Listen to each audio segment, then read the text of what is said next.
Hi, my name is Stephanie, please, and you know this face if you have watched any of my God of War playthrough, which I uploaded to YouTube.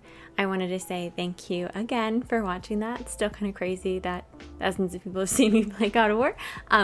But I, in playing it, didn't get quite as much information as I personally wanted about all the gods and the goddesses and Norse mythology generally. So I thought it would be kind of a nice thing to do to read a little bit about basically the heroes and villains of our story. So I'm going to be reading some stuff now. If that sounds interesting, let's hang out and read about this together. So I'm getting most of my information right now from the God of War fandom page. It's going to be sort of all about the Norse gods. If you have other information or other sources that you like to look at, or as I'm reading something you think, no, that's not quite right, I would love to hear about it. Feel free to link articles in the comment section down below, or just tell me about what you think in the comments. I'd love to hear it. So, the Norse gods are the main pantheon of deities in God of War, which is the last one that I played in 2018. Most of them are the overarching antagonists. They are one of the most powerful races to inhabit the Nine Realms and are viewed as protectors of Midgard and humankind, which makes sense given what we've seen about how they control gates and things like that. By that I mean the Jotunheim Gate. Despite being the same race, the Norse gods are divided into two tribes, the warlike Aesir and the pacifist Vanir. I didn't quite understand that they were the same race in the playthrough. It kind of just seemed like all of a sudden people were talking about Aesir and Vanir. It's nice to know, oh, they're the same people just with different goals, as we'll discuss.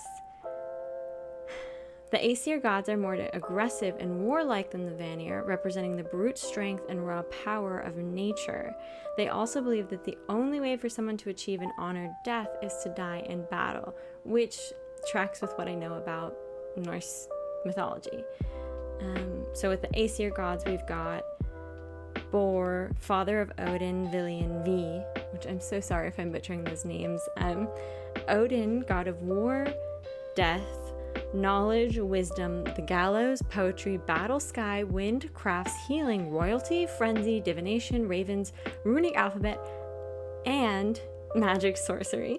The Allfather and King of Asgard. So that guy's got a lot of hats on. Vili and Vi are just the brothers of Odin. Thor is the god of thunder, strength, storms, fertility, lightning, oak trees, consecration, bravery, and hallowing. So Thor was, I think, who we saw in that last little excerpt in the secret ending of the game. So it's going to be interesting to see the god of fertility coming through to fight with the god of war. Tyr, who is presumably deceased. Also, another god of war, interesting. Victory, law, justice, single combat, trial, heroic glory, honor, courage, oaths, authority, and duels. This is pretty interesting to learn about all the things Tyr is sort of responsible for, because that god played a huge part in the gameplay. We were constantly looking for Tyr's panels, and as someone who's a bringer of justice, it makes sense that the giants believed in them. Balder, who's deceased because we killed them, god of light, joy, purity, peace, spring, forgiveness, prophecy, beauty, and the summer sun. I'm gonna say that's not the Balder we know. The Balder we knew was cranky, unforgiving, unrelentless, mean, and I will say not the most beautiful person I've ever seen in my life. So interesting that they chose to make Balder sort of our bad guy here in that game. Modi, the deceased son of Thor, god of bravery. We killed them. I shouldn't laugh like that, but it was a fun fight. Magni, deceased, son of Thor, god of might. Oh, so we've got God of Bravery, God of Might. Killed them both. Amazing. Heimdall, God of Foresight. I can't remember where Heimdall comes up in the game, but I think they came up a few times at least. Now here's the Vanir gods. The Vanir gods represent more peaceful aspects of nature and possess far more magic than the Aesir. Instead of focusing on war, the Vanir try to keep peace and order on the 9 realms. Which is fascinating because Odin is an Aesir god, and he's father of all the realms, keeper of everything. We do not have the peaceful people in charge. So our Vanir gods are, I'm so sorry, Njordur,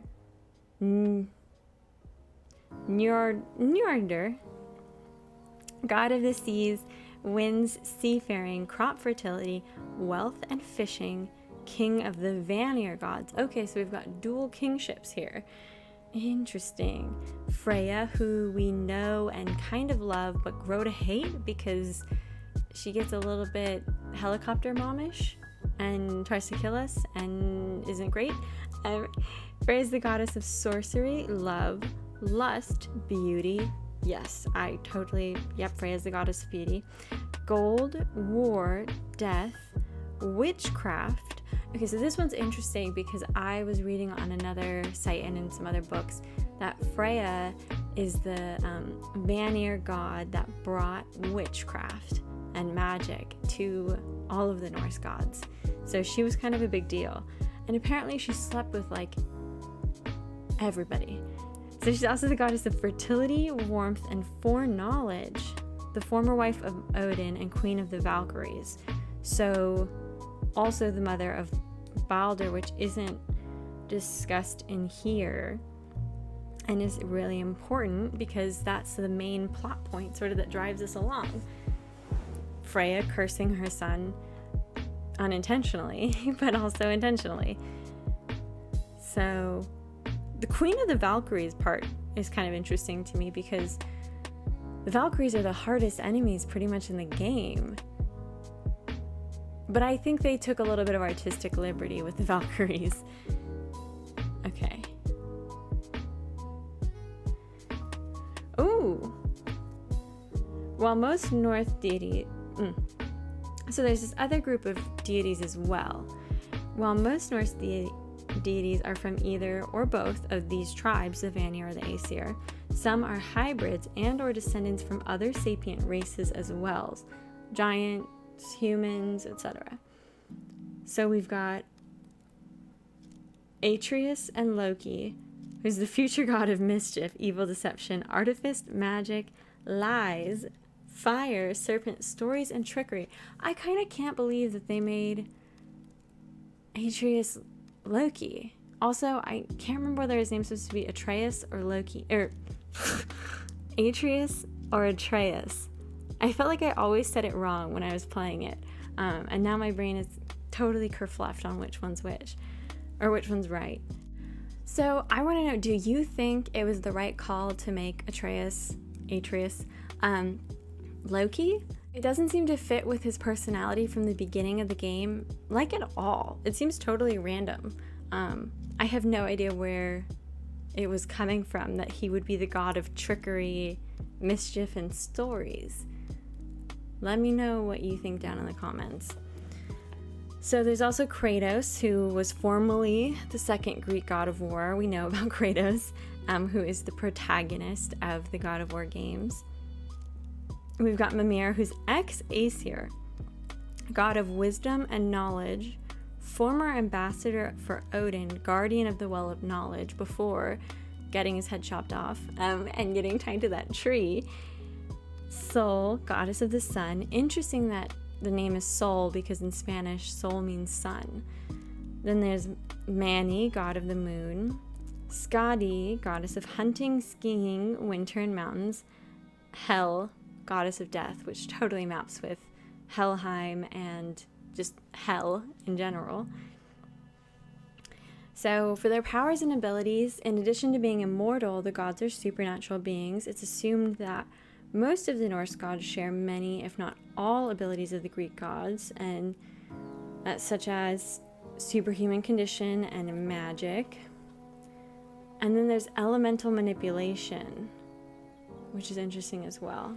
So I thought the trivia section of this was particularly interesting. Okay, in mythology, Norse gods are said to only possess longevity instead of true immortality, thus making them able to die of old age or die by non-divine means. However, they can extend their lifespan and stay eternally young thanks to Eden's apples of eternal youth, which, as you know, we used Eden's apples to improve our skill set while we were playing the game. Every 3 apples improved our health bar.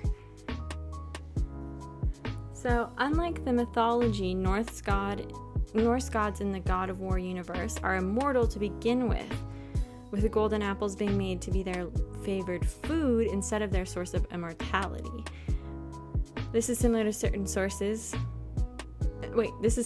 how certain sources credit the immortality of the Greek gods to be achieved by ambrosia, which is a divine food and drink of the gods in Greek mythology.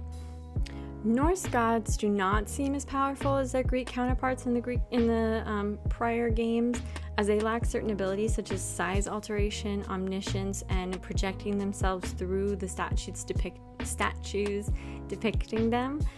For example, Baldur never finds out about Kratos' true identity, and he mistakenly believes Kratos is the Jotun guardian the whole time. However, the most powerful among them have presented impressive feats comparable to, if not superior to, that of the Greeks.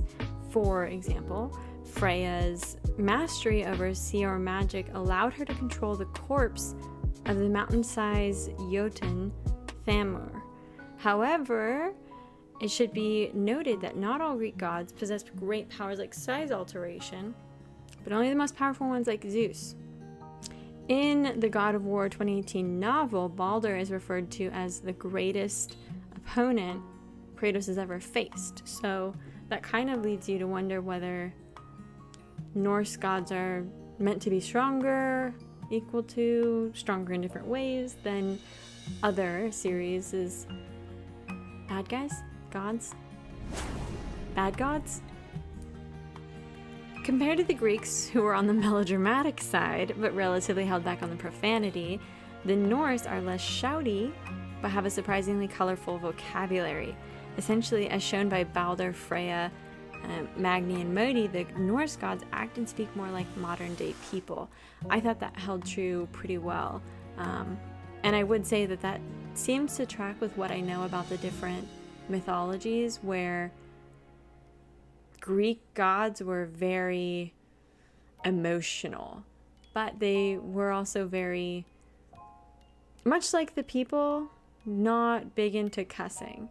There was a lot of colorful language in my playthrough, and a lot of really interesting circumstances that the Greek god seems to be totally okay with, like Mimir being held on my butt for an entire game. Here's an interesting fact about the Aesir. According to Mimir, the Aesir are not bound by the rules of Valhalla, as they do not require Valkyrie escort and are able to make their own way to Valhalla. However, when Kratos killed Magni, the latter did not come back to life, seemingly because of the Valkyrie's imprisonment. It's likely a result of Odin locking the gates of Valhalla, which also locks out the Valkyrie. Super interesting stuff. So that is just a little bit more for those of you who wanted to talk about and think about Norse mythology. I think there seemed to be a lot of things that tracked with what I know about that mythology, and some things that people said were totally off base. I still think it was a really weird choice to have Atreus be Loki, and I desperately want to talk about it with people. So if you enjoyed this, I hope you leave a comment below with something you found interesting as you were playing the game, or something that you think is important to know about Norse mythology or the game's mythology generally and the story. I'd love to hear from you. If you enjoyed this, I hope you like and subscribe. It means a lot. Thank you.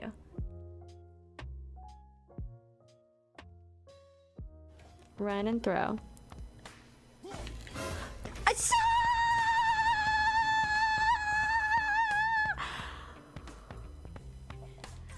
I think we can do this.